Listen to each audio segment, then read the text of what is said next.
کسی بندے کی نیکی اور تقوی اس کا مدار اس کا دل ہے،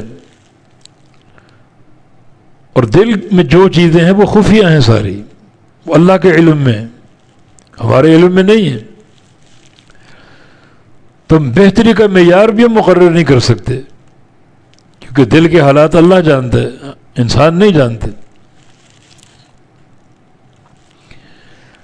نبی علیہ السلام کا غلام تھا.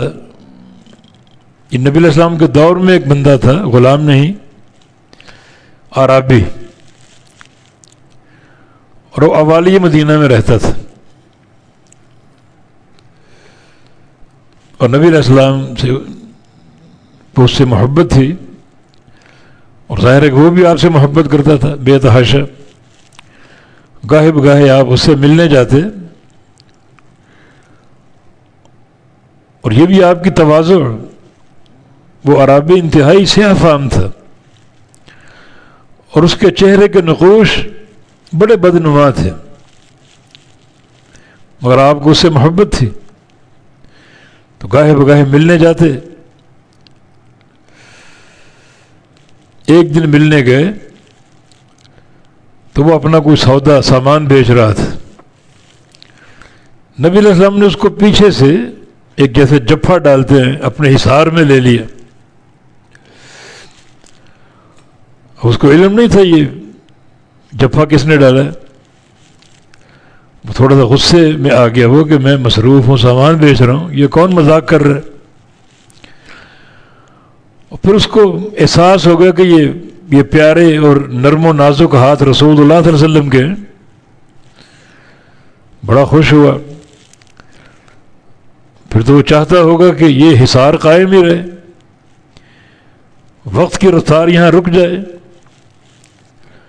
نبی علیہ السلام نے ایک مذاق کیا، من یشتری منی ھذا العبد، آپ نے فرمایا کہ یہ غلام مجھ سے کون خریدے گا. تو اس نے کہا کہ اذن تجدنی کاسدا، اگر آپ میرا سودا کریں گے تو میری قیمت بہت کم آپ کو ملے گی. مجھے لوگ دیکھیں گے، میرا چہرہ دیکھیں گے، رنگت دیکھیں گے، چہرے کے نقوش دیکھیں گے، بدنما، تو میری قیمت کون دے گا. تو رسول اللہ صلی اللہ علیہ وسلم نے ارشاد فرمایا لست عند اللہ بکاسد، اللہ کے نزدیک تم کم قیمت نہیں ہو، اللہ کے ہاں تمہاری بہت قیمت ہے، بہت وزنی ہو تم. کیوں؟ کیونکہ معیار دل کا تقوی ہے جس کو اللہ جانتا ہے.